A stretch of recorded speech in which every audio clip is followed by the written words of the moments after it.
नमस्कार साथियों, जय हिंद। तो कैसे हैं आप लोग? आशा और उम्मीद है कि आप सभी अच्छे होंगे। तो आज के इस वीडियो में हम बात करेंगे सीटेट 2022 को लेकर के। आज के इस वीडियो में हम सीटेट जो सीबीटी एग्ज़ाम दिसंबर 2021 में जो संपन्न हुआ, उसमें जो हर एक शिफ्ट में एग्ज़ाम हुआ, उसी एक एक शिफ्ट को लेकर के हम एक प्रैक्टिस सेट का सीरीज स्टार्ट कर दिए हैं, जिसमें हम दिसंबर जो 20 तारीख का पेपर था, 20 दिसंबर 2021 का पेपर पर हम डिस्कशन कर चुके हैं, जिसमें सीडीपी, मैथ, ईवीएस पर कर चुके हैं और हिंदी अभी बाकी है, संस्कृत उस पर भी एक साथ करेंगे। अब जो है फिर अगले सीरीज में हम 21 तारीख का पेपर लिए हैं, 21/12 यानी 21 दिसंबर 2021 का पेपर है, जिसमें हम सीडीपी पर बात कर चुके हैं और मैथ में भी एक पार्ट बना चुके हैं, जिसमें 15 क्वेश्चन पर डिस्कशन हो चुका है। आज के इस वीडियो में हम अगले 15 क्वेश्चन पर डिस्कशन करेंगे। तो आप लोग धैर्य से देखें, एकदम केयरफुली होकर के देखें, क्योंकि मैथ का क्वेश्चन जो है, अब क्या होता है कि लैंग्वेज थोड़ा हार्ड होता है। जब पेपर पेंसिल एग्ज़ाम था तो लैंग्वेज हार्ड भी ज़्यादा भी रहता था तो कोई दिक्कत नहीं होता था, लेकिन जब ऑनलाइन एग्ज़ाम होता है तो जब लैंग्वेज बड़ा रहता है तो थोड़ी परेशानी हो जाती है, थोड़ा पढ़ने में भी दिक्कत हो जाता है, क्योंकि टाइम जो है क्या होता है, उसमें घड़ी जो है पीछे की ओर भागते रहता है, समझिए। तो थोड़ा टेंशन हो जाता है, घबरा जाते हैं और क्वेश्चन नहीं बन पाता है। तो इसलिए घबराएं नहीं, केयरफुली क्वेश्चन को समझें, ठीक है। यही हमारा क्या है, आप सभी को एक निर्देश है कि किसी भी क्वेश्चन को आप लोग आराम से पढ़ें, क्वेश्चन जरूर बनेगा, समझ गए। तो चलिए हम स्टार्ट करते हैं आज का वीडियो। तो चलिए अगला क्वेश्चन देखते हैं। हम 45 तक इसमें डिस्कशन कर चुके थे। आप लोग वो वीडियो नहीं देखें तो उसका लिंक डिस्क्रिप्शन में दे दिया जाएगा, आप वहाँ से देख सकते हैं, या फिर प्लेलिस्ट में भी उसका वीडियो दिया गया है। प्लेलिस्ट में मैथ करके वीडियो होगा, सीटेट 2022 मैथ करके, तो उसमें आप जाके देख सकते हैं। चलिए 46 से हम डिस्कशन करते हैं। यहाँ पर देख लीजिए कि 46 में नंबर क्वेश्चन क्या है। तो यहाँ पर देख लीजिए, कक्षा 1 गणित कक्षा में पढ़ाते समय राधा ने बच्चों को निम्नलिखित संदर्भ द्वारा एक अवधारणा का परिचय दिया। किस कक्षा का विद्यार्थी है? कक्षा 1 का विद्यार्थी है, ठीक है। कार में 4 बच्चे थे, फिर एक बच्चा बाहर निकला, अब कार में 3 बच्चे हैं, ठीक है। ये एक अवधारणा दिया कि कार में 4 बच्चे हैं, फिर एक बच्चा बाहर निकला, अब कार में 3 बच्चे हैं। तो उपयुक्त संदर्भ में निम्नलिखित में से कौन सा कथन सही है? एक में है, बच्चे संवर्धन के रूप में योग की समझ विकसित करेंगे। क्या बोल रहे हैं? बच्चे संवर्धन के रूप में योग की समझ विकसित करेंगे। बच्चे समुच्चय के रूप में जोड़ की समझ विकसित करेंगे। इसमें तो जोड़ की समझ हमें नहीं लग रहा है होगा, समझ गए। इसमें जोड़ की समझ, इसमें घटाव की समझ हो रहा है, क्योंकि जब 4 बच्चे थे, एक बच्चा बाहर निकला तो 3 बच्चे बचे, तो इसमें क्या हो रहा है कि घटाव की समझ इसमें विकसित हो रहा है, ठीक है। किसका हो रहा है? घटाव की समझ। तो बच्चों में न्यूनन रूप से घटाव की समझ विकसित होती है। इसमें क्या है? न्यूनन रूप से घटाव की समझ उसमें विकसित हो रही है, ठीक है। जोड़ की समझ विकसित नहीं हो रहा है। बच्चे संवर्धन और न्यूनीकरण को व्युत्क्रम संक्रिया के रूप में जोड़ेंगे, ये भी नहीं होगा, ठीक है। 1 क्लास का बच्चा है, वो इतना ज़्यादा नहीं कर पाएगा। बच्चों जो है में न्यूनन रूप से घटाव की समझ वो सीख रहा है, ठीक है। कि 4 बच्चे थे, एक निकल गया तो 3 बचा, उसमें घटाव की समझ विकसित हो रहा है, ठीक है। चलिए 3 नंबर ऑप्शन हो गया। चलिए अब 47 देखते हैं। बहुत ही अच्छा क्वेश्चन। प्राथमिक स्तर पर गणित में रचनात्मक मूल्यांकन में शामिल है। रचनात्मक मूल्यांकन क्या होता है कि दोस्तों, ये पढ़ाई के सत्र के बीच बीच में लिया जाता है, यानी पढ़ाई के दौरान जो है इसमें मूल्यांकन किया जाता है। बीच बीच में पढ़ाने के बाद जो है बीच बीच में क्या किया जाता है, ये मूल्यांकन किया जाता है। एक होता है योगात्मक मूल्यांकन, जो सत्र के अंत में होता है, ठीक है। तो रचनात्मक मूल्यांकन बच्चों के लिए बहुत ही अच्छा मूल्यांकन है। इसमें गणित में सामान्य त्रुटि को पहचानना, ठीक है। गणित अधिगम में कमियां पहचानना और शिक्षा शास्त्र में सुधार करना, ये सही बात है, ठीक है। रचनात्मक मूल्यांकन हम क्या करते हैं, कमियों को पहचानते हैं और फिर उसमें हम सुधार करते हैं, ठीक है। तो ये जो है सबसे अच्छा उपाय। इसमें क्या था, सिर्फ त्रुटि को पहचानना था, और इसमें क्या है, त्रुटि को पहचान के फिर उसका सुधार भी करेंगे, ठीक है। तो 3 नंबर ऑप्शन हो जाएगा। श्रेणीकरण नहीं करेंगे, कार्य विधि ज्ञान की जांचना नहीं करेंगे, ठीक है। तो 2 नंबर ऑप्शन इसका सही हो जाएगा। चलिए अगला देख लीजिए, अगला क्वेश्चन। चलिए दोस्तों अब 48 नंबर क्वेश्चन देखते हैं। 48 नंबर क्वेश्चन देख लीजिए। निम्नलिखित में से कौन सा गणित पढ़ाने के लिए निगमनात्मक विधि का लक्षण नहीं है? तो एक होता है आगमन विधि और एक होता है निगमन विधि। तो आगमन विधि बच्चों के लिए बहुत ही उपयोगी होता है। निगमन विधि में ये बच्चों के लिए उतना ज़्यादा उपयोगी नहीं होता, ये अपर कक्षा के बच्चों के लिए ज़्यादा उपयोगी होता है, ठीक है। तो आगमन विधि में हम पहले उदाहरण बताते हैं और फिर बच्चों को जो है सूत्र और नियम से परिचय करवाते हैं। निगमन विधि में पहले सूत्र और जो भी नियम है, सूत्र है, उसको पहले बताते हैं, फिर उसके बाद उदाहरण पर धीरे धीरे ले चलते हैं। ठीक है, इसमें निगमन विधि में बच्चों को नियम और सूत्र पता रहता है। ठीक है, इसमें खोजना नहीं पड़ता है। लेकिन आगमन विधि में जो है उसको खोजना पड़ता है। ठीक है, निगमन विधि में सामान्य से विशिष्ट की ओर चलते हैं, यानी कि पहले हम जो है सामान्य नियम बता देते हैं, उसके बाद विशिष्टता की ओर यानी कि उदाहरण की ओर हम चलते हैं। ठीक है, वहीं पर आगमन विधि में जो है हम विशिष्ट से सामान्य की ओर चलते हैं, यानी कि विशिष्ट हो गया कहने का मतलब कि बहुत सारा हम पहले उदाहरण उसको बताते हैं, फिर उसको सामान्य नियम पर हम ले चलते हैं। ठीक है, तो देख लीजिए इसमें कौन सा लक्षण नहीं है निगमनात्मक विधि का, तो 3 ऑप्शन इसमें सही होगा और 1 गलत होगा। ठीक है, तो यह विधि छात्रों और शिक्षकों दोनों का समय और शक्ति बचाती है, ये सही बात है। निगमन विधि में डायरेक्ट सूत्र बता करके उदाहरण बता दिया जाता है, तो ये समय को बचाता है। यह तथ्यों और सूत्रों को स्मरण करने पर बढ़ावा देती है, सही बात है। यह सूत्र को याद करने पर ज़्यादा जो है बढ़ावा देता है। इस विधि में अधिगमकर्ता सामान्य से विशेष की ओर अग्रसर होता है, सही बात है। इसमें पहले सामान्य नियम बताया जाता है, फिर जो है विशिष्ट जो है विशेष की ओर जाते हैं, यानी कि उदाहरण की ओर जाते हैं। इस विधि में अधिगमकर्ता नियमों सूत्रों को खोजता है तथा उसका सामान्यकरण करता है, ये गलत बात है। इस विधि में नियम और सूत्र बच्चों को पहले से ही पता रहता है, शिक्षक उसको बता दिया जाता है, तब उसके बाद जो है वो उदाहरण की ओर जाता है, इसमें ये गलत हो जाएगा, उसमें खोजता नहीं है नियम और सूत्र को। ठीक है, तो 4 नंबर ऑप्शन इसका सही होगा। चलिए अब 49 क्वेश्चन देखते हैं क्या है। यहाँ पर देख लीजिए गणित की पदानुक्रम प्रकृति है। गणित क्या है? गणित की पदानुक्रम प्रकृति है एवं अवधारणाएं तर्कसंगत, संरचित और संबंधित है। आपको एक चीज़ याद रखिएगा, आपको सवाल से भी बहुत सारा जो है आपको मतलब पॉइंट मिल जाता है जो आपको याद रखना है, समझ गए। तो चलिए 49 नंबर को देख लीजिए। गणित की पदानुक्रम क्या है? इसकी प्रकृति है, ठीक है, एवं अवधारणा तर्कसंगत है गणित की, संरचित और संबंधित है। सभी क्या है? संबंधित है। निम्न कथनों में कौन सा या से इसकी व्याख्या के लिए अत्यंत उपयुक्त है? ठीक है, तो ए में है योग की अवधारणा के निर्माण के बाद गुणन आता है। ठीक है, योग की अवधारणा के बाद गुणन आता है, सही बात है। पहले योग सीखेगा उसके बाद ही गुणा सीखेगा। ठीक है, गुणा का भी मतलब क्या होता है? अगर मान लीजिए 5 गुना 3 किए तो क्या करेंगे? 5 को 3 बार जोड़ना पड़ता है कि नहीं? ठीक है, तब ना 15 हो जाएगा। और से 5 गुना 3 क्या होगा? 15 होगा। तो पहले जोड़ सिखाएंगे, जोड़ की अवधारणा, उसके बाद बच्चों को गुणन सिखाएंगे। ठीक है, तो 1 नंबर ऑप्शन सही है। बी में है योग और गुणन पृथक अवधारणाएं हैं जो एक दूसरे से स्वतंत्र है, ये गलत बात है। जब तक योग नहीं सीखेंगे तब तक जो है गुणन आसान नहीं होगा। ठीक है, क्योंकि योग सीखने के बाद ही आप गुणा अच्छे से सीख सकते हैं। सी में है गणितीय अवधारणाओं का मूल्यांकन केवल योगात्मक मूल्यांकन से होना चाहिए, ये गलत बात है। ठीक है, केवल योगात्मक मूल्यांकन से नहीं होना चाहिए, इसमें रचनात्मक मूल्यांकन भी होना चाहिए। ठीक है, डी में है संख्या ज्ञान का विकास योग और व्यवकलन की अवधारणा से पहले होना चाहिए, सही बात है। संख्या का ज्ञान जो है जोड़ और घटाव से पहले बच्चों को होना चाहिए। योग का मतलब जोड़ होता है, व्यवकलन का मतलब घटाव होता है, लिख लीजिएगा। तो ए और डी ऑप्शन सही है, तो 2 नंबर ऑप्शन ए और डी इसका सही हो जाएगा। ठीक है, चलिए अब आगे बढ़ते हैं। 50 नंबर क्वेश्चन देख लीजिए क्या है कि उच्च गणित की कक्षाओं में छात्राओं की भागीदारी छात्रों की तुलना में कम है। उच्च गणित की कक्षाओं में छात्राओं की भागीदारी छात्रों की तुलना में कम है। इसका कारण यह तो हो सकता है, क्या कि ये छात्रों की तुलना में पुरुष छात्र गणित में बेहतर हैं। बोल रहा है कि छात्राओं, यहाँ पर छात्राओं होगा। ठीक है, छात्राओं की तुलना में पुरुष छात्र गणित में बेहतर है, ये तो एक क्या हो गया? रूढ़िबद्ध धारणा हो गया। ठीक है, क्या हो गया? रूढ़िबद्ध धारणा हो गया। ठीक है, और देख लीजिए बी में है गणित एक बहुत ही कठिन विषय है, ये भी क्या है? हमारी रूढ़िबद्ध धारणा है। ये हमारी क्या है? एक मानसिकता है, एक गलत मानसिकता है कि गणित क्या है? कठिन है, और छात्राओं के पास गणित पढ़ने का रुझान नहीं होता, ये क्या है? ये गलत बात है। ठीक है, सी में सामाजिक और शिक्षकों की अपेक्षाएं जेंडर पर आधारित है, ये सही है। ठीक है, सामाजिक और शिक्षकों की अपेक्षाएं जेंडर पर आधारित है, समझ गए। तो इसका ऑप्शन नंबर सी होगा। ठीक है, केवल 3 हो जाएगा। ठीक है, इसका 3 हो जाएगा।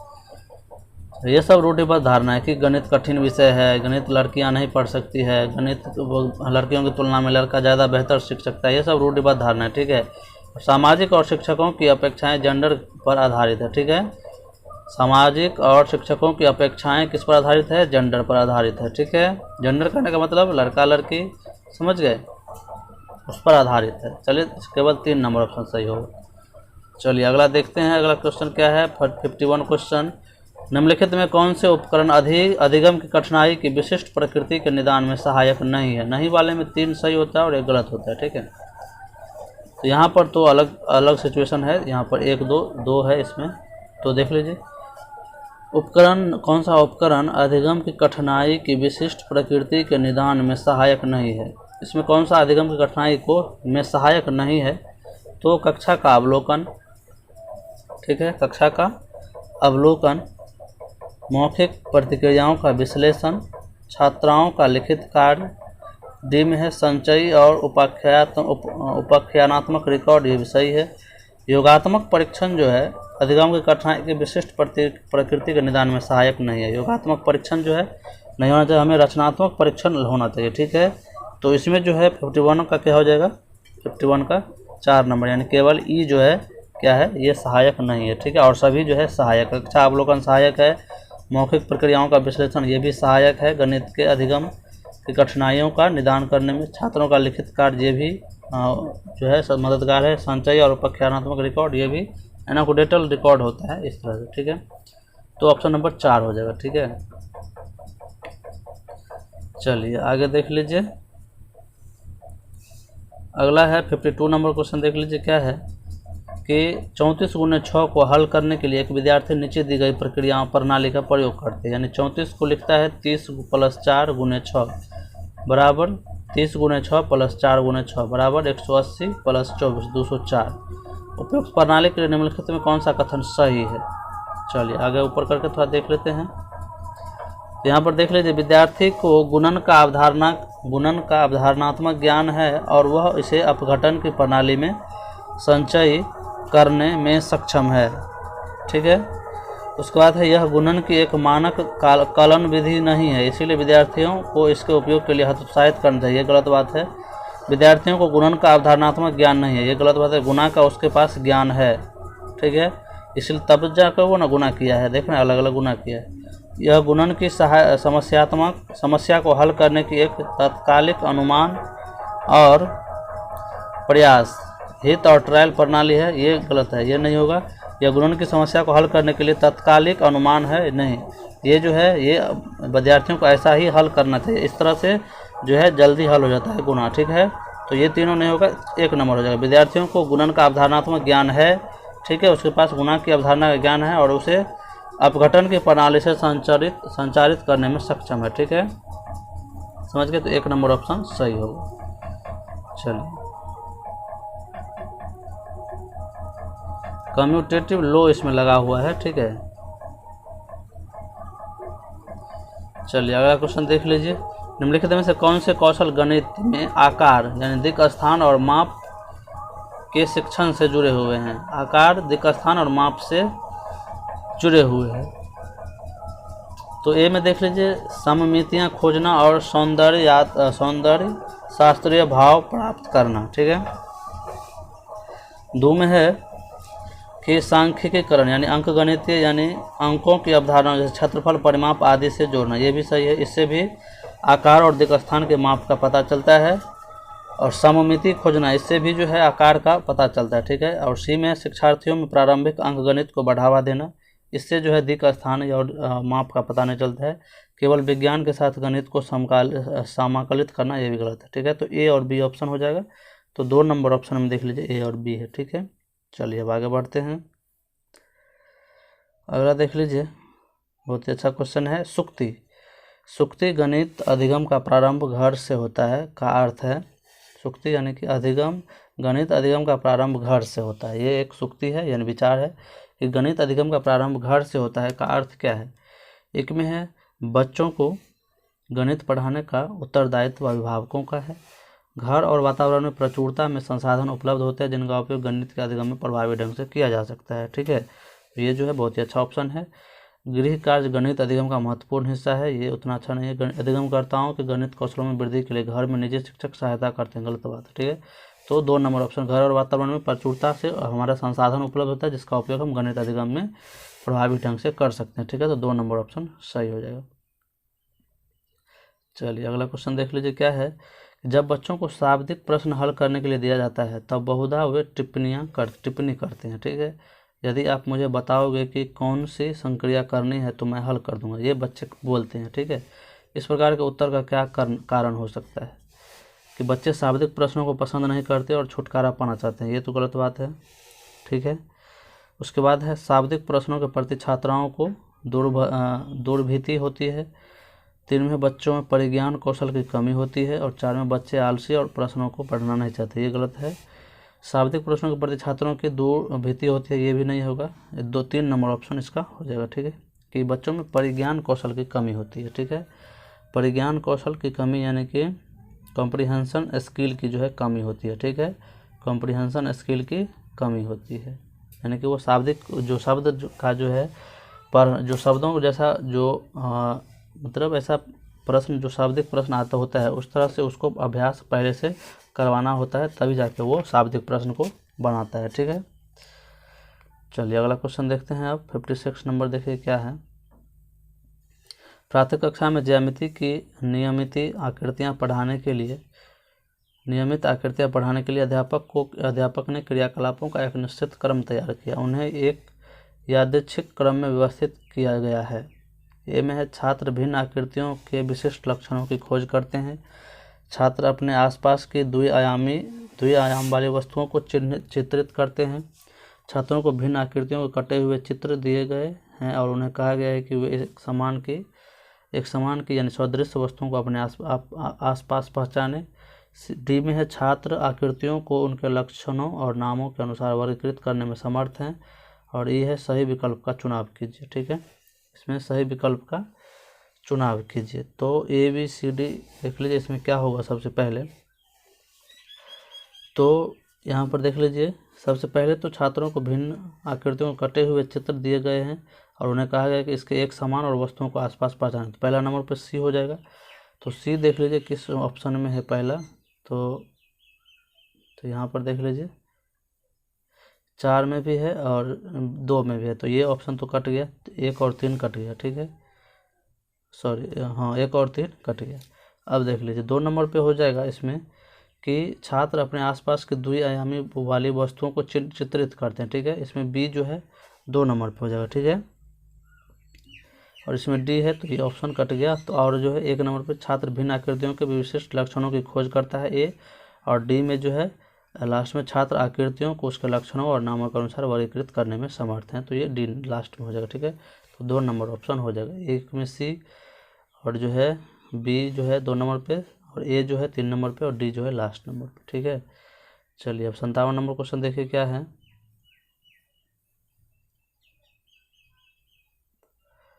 57 नंबर क्वेश्चन देख लीजिए। 57 में क्या है। कक्षा 2 के छात्रों को संख्याओं का योग पढ़ाने के लिए अध्यापक ने एक क्रियाकलाप का आयोजन किया जिसमें उसे रंगीन मोतियों का प्रयोग किया। यह क्रियाकलाप छात्रों में निम्न में से किसका विकास करने में सहायक होता है। ए में है अनुमान, बी में है मार्गदर्शन यानी दृश्यकरण, सी में है निरूपण यानी प्रदर्शन। सही विकल्प चुनिए। ठीक है, कक्षा 2 के छात्रों को संख्याओं का योग पढ़ाने के लिए, ठीक है, क्या बोला है, संख्याओं का योग पढ़ाने के लिए अध्यापक ने एक क्रियाकलाप का आयोजन किया जिसमें रंगीन मोतियों का प्रयोग किया। ठीक है, तो ये रंगीन मोती किस में काम आएगा। ठीक है, अनुमान में बोल रहा है, पहला अनुमान है, दूसरा जो है दृश्यकरण यानी दिखाने के लिए, मानस दर्शन यानी दृश्यकरण के लिए। ठीक है, उसके बाद जो है निरूपण यानी प्रदर्शन के लिए, ये भी सही है। अनुमान जो है, मोतियों में अनुमान नहीं लगाया जा सकता है। ठीक है, जब मोती दिखाते हैं तो उसमें अनुमान नहीं होगा, इसमें दृश्यकरण और प्रदर्शन ही होगा। ठीक है, दिखाना ही होगा। ठीक है, तो बी और सी 3 नंबर ऑप्शन में है, ये हो जाएगा। ठीक है, चलिए अब देख लीजिए 58 नंबर में क्या है। एक व्यवकलन प्रश्न यानी 83 - 56, कुछ छात्रों ने उत्तर दिया 33। ठीक है, घटाव का प्रश्न है, यानी कि व्यवकलन मतलब घटाव होता है। तो 83 में से 56 का घटाया गया तो कुछ उत्तर दिया 33, यानी कि 13 में से 6 गया। तो यहाँ पर 83 में से आप घटाइएगा 56 तो कितना हो जाएगा, यानी 13 में से 6 घटेगा 3 4 5 6 यानी 7 हो जाएगा। और यहाँ पर 7 में से 5 गया तो 2 हो जाएगा, 27 होना चाहिए। तो छात्रों द्वारा की गई इस अशुद्धि को संबोधित करने के अत्यधिक उपयुक्त रणनीति कौन सी हो सकती है। यानी अशुद्धि को संबोधित करने के लिए अभ्यास के लिए इसी प्रकार के प्रश्न देंगे, ये नहीं होना चाहिए। छात्रों को कहें कि वे समस्या को एक बार दोबारा हल करें और उसे अपने उत्तर की जांच करें। 3 में है उन्हें 1 अंक वाली संख्या के उदाहरण दें और बाद में 2 अंकों वाली संख्या पर बढ़ें। ठीक है, उसके बाद है संख्याओं में पुनर्समूहन यानी रीग्रुपिंग की समझ बनाने के लिए स्थानीय मान की अवधारणा पर पुनः विचार करेंगे। ठीक है, ये ऑप्शन सबसे बेहतर है। ठीक है, 4 नंबर ऑप्शन जो है सबसे बेहतर है। उसमें जो है स्थानीय मान की समझ विकसित कर देंगे तो क्या हो जाएगा, वो जल्द ही जो है इसको बता पाएगा। इसमें देख लीजिए वो क्या किया है, 6 में से 3 घटा दिया है और 8 में से 5 में मतलब 8 में से 5 हटा दिया तो 3 कर दिया है। तो स्थानीय मान की समझ उसमें नहीं है, तो 4 नंबर ऑप्शन जो है इसका हो जाएगा और ये तीनों गलत हो जाएगा। ठीक है, पहले उसको रीग्रुपिंग समझ बताएंगे और जो है स्थानीय मान की अवधारणा पर जो है पुनः विचार करेंगे। ठीक है, चलिए अगला देख लीजिए 59 नंबर क्या है। कक्षा 1 में प्रकरण भिन्न पदार्थों की मापों की तुलना। भिन्न पदार्थों की मापों की तुलना एक प्रकरण है कक्षा 1 के मैथ में का परिचय देने के लिए निम्न में से कौन सा अत्यधिक उपयुक्त है। ए में है अलग अलग पदार्थों का अवलोकन करो और तुलना करो। ठीक है, बी में है अमानक इकाइयों के प्रयोग से मापों की तुलना करो। सी में है मानक इकाइयों के प्रयोग से मापों की तुलना करें। ठीक है, और जो है डी में पदार्थों को अध्यारोपित करो और तुलना करो। ठीक है, तो अलग अलग पदार्थों का अवलोकन करो और तुलना करो, ये तो सही है, अत्यधिक उपयुक्त है। उसके बाद जो है अमानक इकाइयों का प्रयोग से मापों की तुलना करो और सी में है मानक इकाइयों के प्रयोग से मापों की तुलना करो और डी में है पदार्थों के अध्यारोपित करो और तुलना करो। तो इसमें जो है ए और डी सही है और ये दोनों जो है गलत है। ठीक है, तो ए और डी ऑप्शन यानी कि 4 नंबर में है तो 4 नंबर इसका ऑप्शन सही हो जाएगा। ठीक है, पहले अलग अलग पदार्थों का अवलोकन करेगा और तुलना करेगा। ठीक है, और बच्चा जो है अमानक इकाइयों का प्रयोग करके मापन और तुलना नहीं कर पाएगा। ठीक है, एक क्लास का मानक इकाइयों का प्रयोग करके वो नहीं कर पाएगा, पदार्थों को अध्यारोपित करेगा और वो तुलना करेगा। ठीक है, समझ गए। चलिए अब अगला क्वेश्चन देखते हैं, लास्ट क्वेश्चन देख लीजिए इसका, निम्न में से कौन सा सही है। ठीक है, एक में प्राथमिक कक्षा के छात्रों में मानसिक परिकलन कौशल के विकास को प्रोत्साहित दिया जाना चाहिए। सही बात है, ये जो है इसका सही है। केवल ड्रिल और अभ्यास के द्वारा मानसिक परिकलन, केवल वाला उत्तर नहीं होता है। ठीक है, केवल वाले ऑप्शन को हम काट देंगे। सी में है मानसिक परिकलन कौशल प्रश्न को हल करने के लिए औपचारिक और अनौपचारिक रणनीतियों का प्रयोग को प्रोत्साहित करना चाहिए। सही बात है, प्रोत्साहित करना चाहिए, बच्चों के लिए बहुत ही अच्छा है। तो ए और सी ऑप्शन हो जाएगा, 1 नंबर ऑप्शन सही हो जाएगा। तो चलिए दोस्तों, आज के वीडियो में इतना ही। वीडियो अच्छा लगेगा तो लाइक, सब्सक्राइब और शेयर जरूर करें। धन्यवाद।